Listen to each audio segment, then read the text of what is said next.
Okay, yes mpenzi mtazamaji, wakati unazidi kuburudika na tamthilia yetu, ni kusii kwanza mpenzi mtazamaji, tumia upendo wako, muda wako kwa kuacha komenti yako.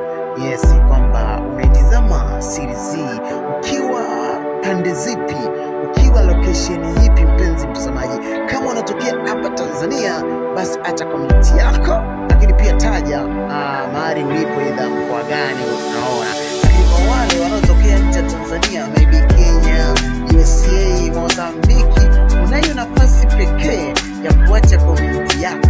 Yes, tumia muda wako, tumia upendo wako kwa kuacha komenti yako. Lakini